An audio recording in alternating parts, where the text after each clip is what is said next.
Selamat sejahtera. Saya Sarwini Nair, anak perempuan Nadraja bersama dengan Jayasri, anak perempuan Sarawanan dari unit B6.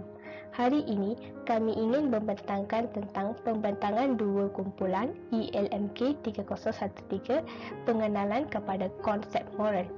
Tajuk yang ingin kami bentangkan pada hari ini adalah nilaikan seorang model dalam tokoh bidang pendidikan.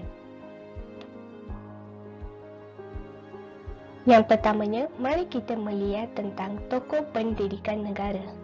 Tokoh pendidikan merupakan orang yang telah berjasa kepada negara dalam bidang pendidikan yang boleh dijadikan contoh kepada generasi kini dan akan datang.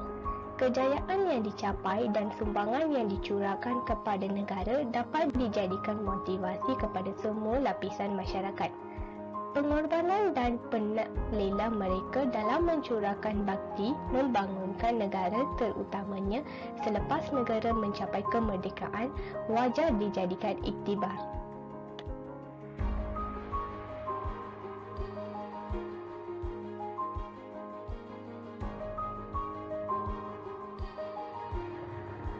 Tokoh bidang pendidikan yang kami pilih adalah Zainal Abidin Ahmad yang lebih dikenali sebagai Zaba.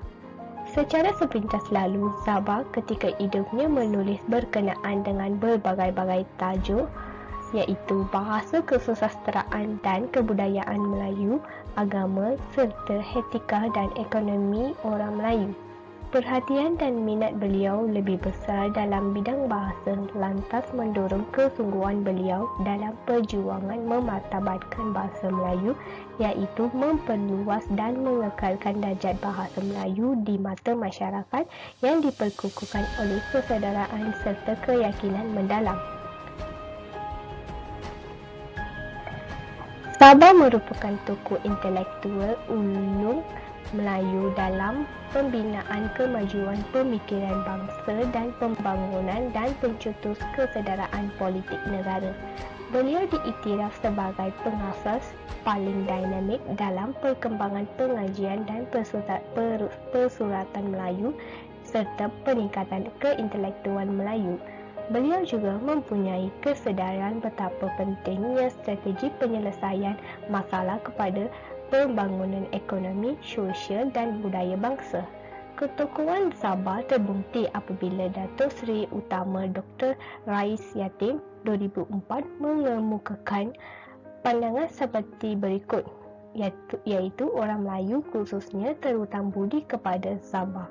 Pendeta Zaba ialah seorang tokoh pendidikan bahasa, persuratan, sastrawan, budayawan dan nasionalis.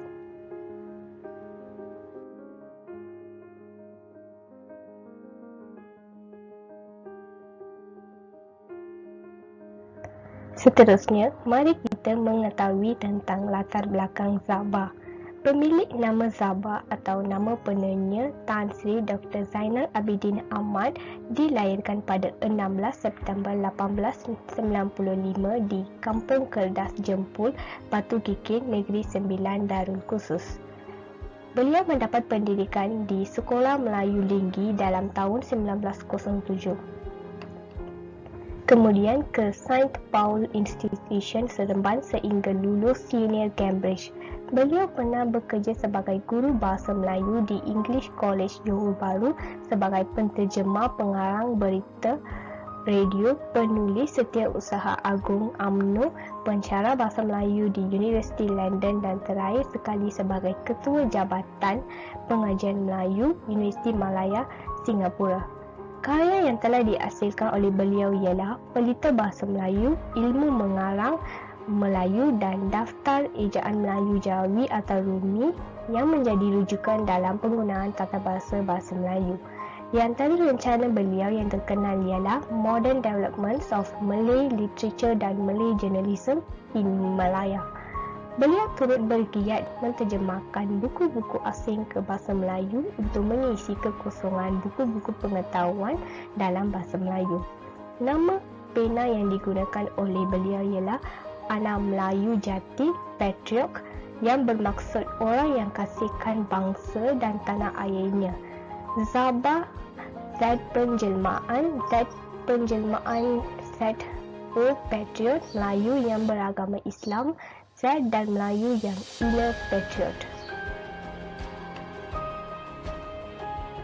Lanjutannya, terdapat beberapa sumbangan daripada Sabah, iaitu yang pertama adalah sistem ejaan Melayu, yang kedua daftar ejaan Jawi, yang ketiga bahasa dan fikiran, yang keempat Nahu dan tata bahasa, yang kelima karangan sebagai sistem wacana, yang keenam sumbangan dalam linguistik.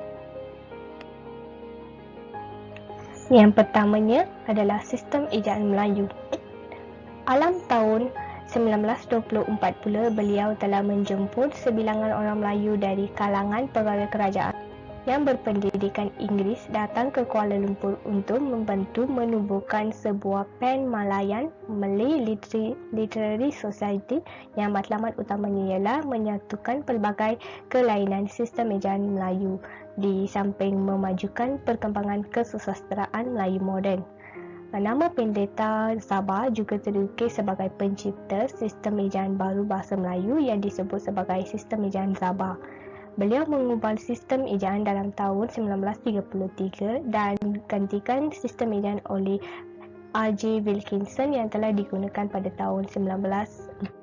Oleh sebab sistem ejaan Sabah digunakan di sekolah-sekolah sejak tarikh pengubalannya sehinggalah tahun 1972 dengan dilaksanakan sistem ejaan baru, maka sistem berkenaan juga dikenali sebagai sistem ejaan sekolah yang kini juga digunakan dalam setiap sekolah. Sabah menaruh harapan untuk kemudian kelak menjadikannya sebuah kamus dengan tiap-tiap perkataan itu diberi tidak sahaja makna tetapi juga contoh ayat memakainya dan simpulan-simpulan bahasa yang terbit daripadanya. Contoh seperti sebagai membanyak dan menambah elokan kamus-kamus kita yang sedia ada. Beliau juga digelar sebagai bapa bahasa Melayu moden selepas Munshi Abdullah.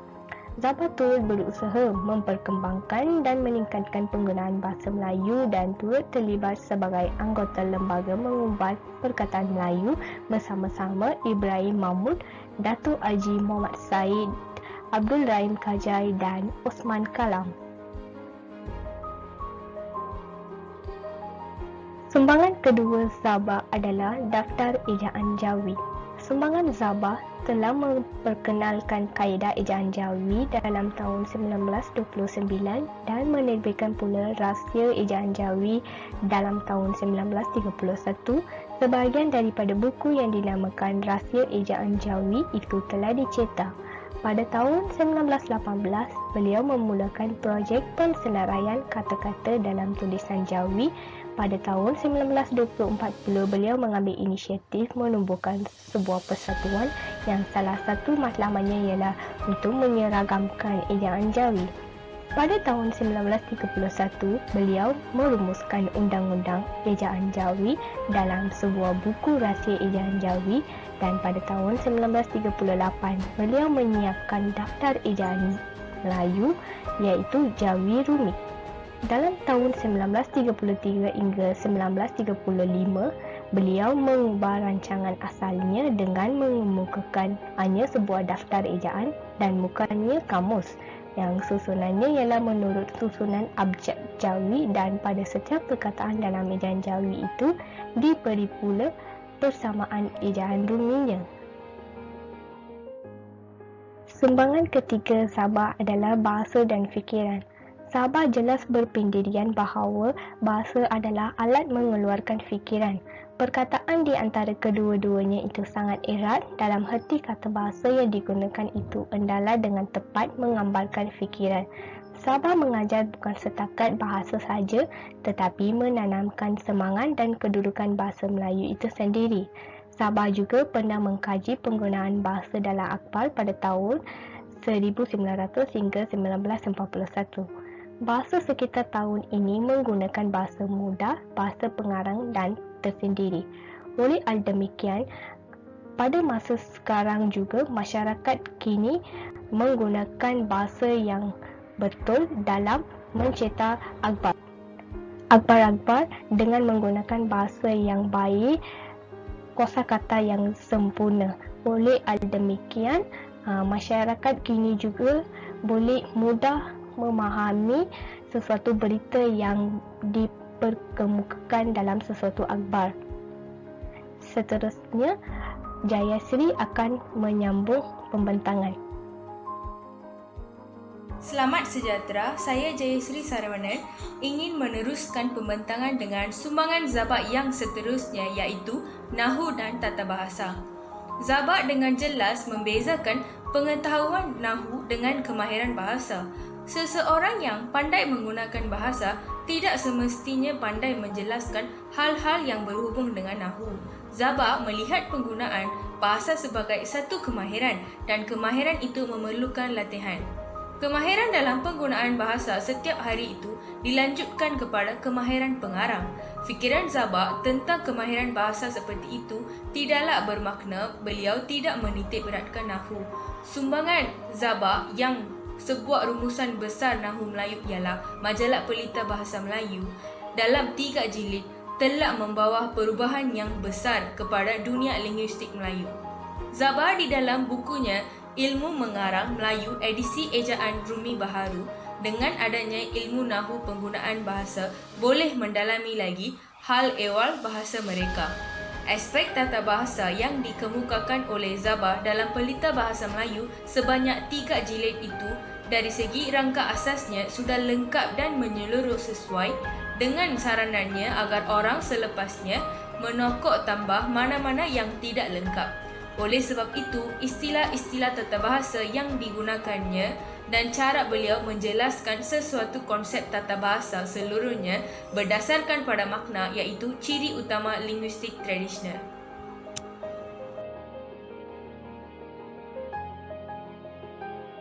Sumbangan Zabak yang seterusnya ialah karangan sebagai sistem wacana.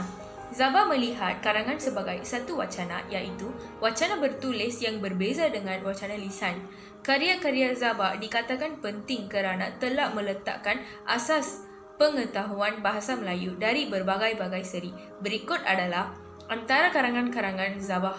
Pertamanya ialah Pelita Bahasa Melayu 1, seterusnya Pelita Bahasa Melayu 2 dan Ilmu Mengarang Melayu iaitu dalam tulisan Jawi dan sebagainya.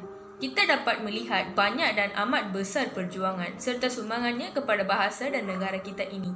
Pendeta Zabak serta semua karyanya ialah sebenar-benarnya warisan bangsa yang amat berharga, khususnya di dalam bidang bahasa dan kesusasteraan yang harus dikenang oleh generasi masa kini dan juga yang akan datang.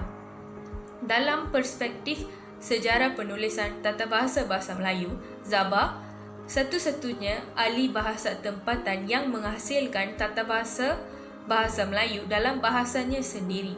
Jika dipertalikan dengan cita-cita Abdullah Abdul Kadir Munshi yang ingin menghasilkan karya tata bahasa Melayu sejak akhir abad ke-19 tetapi tidak kesampaian, Zabaklah yang menyempurnakan cita-cita tersebut.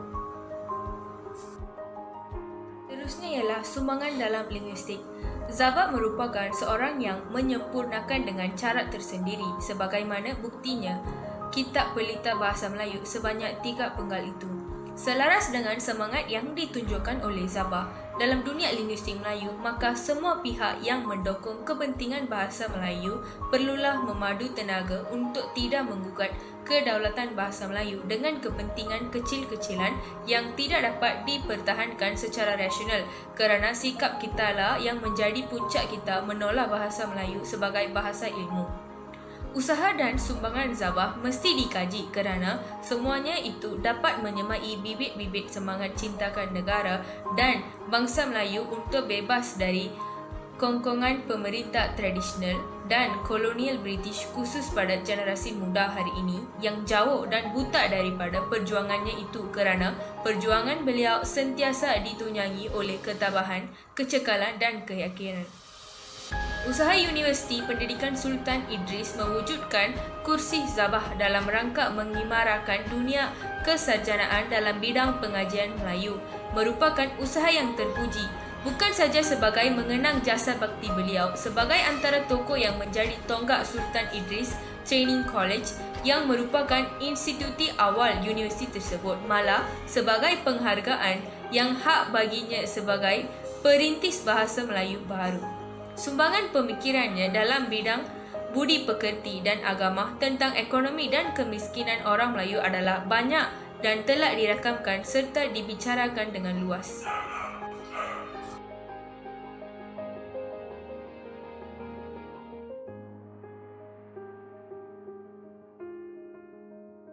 Terusnya ialah nilai-nilai yang boleh dicontohi daripada Zabah. Antara sikap yang dapat dijadikan suri teladan kepada kita ialah semangat beliau terhadap bahasa Melayu.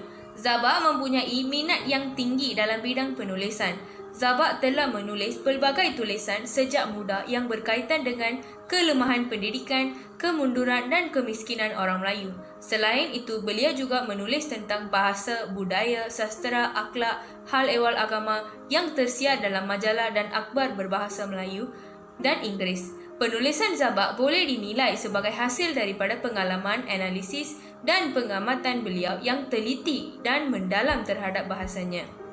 Beliau juga menjadi guru bahasa Melayu dan mula mengumpul senarai perkataan Melayu dalam tulisan Jawi. Zabah dikenali sebagai pencipta sistem ejaan baru bahasa Melayu yang disebut sebagai sistem ejaan Zabah. Beliau mengubah sistem ejaan dalam tahun 1933 dan menggantikan sistem ejaan oleh R.J. Wilkinson yang telah digunakan dalam tahun 1914, yang seterusnya dijadikan sebagai sistem ejaan sekolah. Sumbangan beliau dalam bidang pendidikan dan sastra tentang bahasa Melayu adalah banyak dan telah dirakamkan serta dibicarakan dengan luas. Betapa hebatnya pemikiran Zabah terhadap bahasa Melayu itu sendiri, walaupun sebenarnya Zabah tidak mendapat pendidikan khusus dalam bidang bahasa atau linguistik. Tetapi demi kecintaannya atau tebalnya jati diri Zabah ini terhadap bahasa Melayu, maka Zabah memikirkan bahawa perlu ada buku yang digunakan untuk belajar bahasa Melayu secara sistematik. Oleh itu, semangat beliau terhadap bahasa Melayu haruslah dijadikan contoh kepada generasi muda untuk menerima bahasa Melayu sebagai bahasa ilmu. Seterusnya, Zabah ialah seorang pemimpin yang unggul. Oleh itu, nilai yang boleh dicontohi daripada Zabah ialah sifat kepimpinan beliau. Apabila mengkaji secara Islam, pasti akan wujud pandangan positif betapa sempurnanya ajaran agama Islam hingga mampu menampilkan sejumlah pemimpin hebat seperti Zabah yang pernah menjadi pemimpin dalam kalangan umat Islam. Corak kepimpinan beliau menumbuhkan kerinduan untuk melihat kembali kehadiran tokoh pemimpin seperti beliau. Kepimpinan Zabah sepatutnya menjadi contoh kepimpinan masa hadapan dan menjadi senarai semak dalam pemilihan pemimpin. Beliau menjadi pemimpin bagi warga bangsa Melayu dengan tujuan usaha mengatasi kemiskinan serta pembinaan sifat jati diri yang unggul dalam kalangan masyarakat. Zabah juga menjadi pemimpin yang baik dalam bidang pendidikan. Beliau mendapati bidang ini sangat sebati dengan jiwa kerananya keinginan untuk mendidik dan menunaikan tanggungjawabnya terhadap anak bangsa. Kerana pendidikan adalah bidang yang utama yang boleh menjadi platform untuk menanam semangat jati diri dalam kalangan murid-murid. Kejayaannya berkembang apabila beliau menjadi guru di Maktab Melayu Kuala Kangsar pada 1918 dan diamanahkan untuk mengajarkan bahasa Melayu di samping menjadi penyeliak bagi pelajaran bahasa Melayu ketika itu. Oleh itu, kita haruslah mencontohi sifat kepimpinan Zabah kerana beliau telah memimpin beberapa organisasi ataupun kalangan masyarakat sehingga mencapai kejayaan dalam beberapa tindakan yang beliau pernah ambil. Terakhirnya ialah sikap Zabah mengambil berat terhadap masalah bangsa Melayu. Zabah prihatin terhadap masalah bangsa Melayu dengan menyatakan jalan penyelesaiannya untuk mengatasi masalah ini agar tidak menjadi parah sehingga boleh menjejaskan pembangunan masyarakat sejagat. Hal ini membuktikan bahawa pemikiran Zabah telah melangkaui masanya. Namun, idea yang diberikan itu sesuai digunapakai bukan sahaja pada masa itu tetapi sampai pada masa sekarang. Seterusnya, Zabak memperkenalkan istilah baru bagi bertujuan untuk membetulkan segala kekurangan atau kelemahan yang ada, menukarkan segala kekolutan fikiran dengan pemikiran yang lebih ideal, yang bersaksikan kebenaran dengan Al-Quran dan bersendikan akal dan ilmu pengetahuan. Zabak merupakan tokoh Islam yang mempelopori reformasi dalam Islam dan juga membawa kepada pembaharuan dalam pemikiran orang Melayu. Usahanya bukan sahaja berkisar kepada pembaharuan dalam soal agama dan amalan orang Melayu, tetapi ia juga melibatkan perubahan dalam aspek kehidupan masyarakat Melayu. Pemikiran Zabak terhadap pembinaan jati diri orang Melayu ini amat jelas, iaitu pembinaan jati diri yang unggul hanya dapat dicipta apabila wujudnya sikap positif seperti kekuatan iman, yakin, amanah dalam menjalankan kewajipan dan tidak melupakan agama yang menjadi benteng kukuh terhadap jati diri. Oleh itu, wajarlah dikatakan Zabak antara tokoh yang pelopori fahaman reformis yang membawa perubahan dalam pelbagai aspek kehidupan orang Melayu.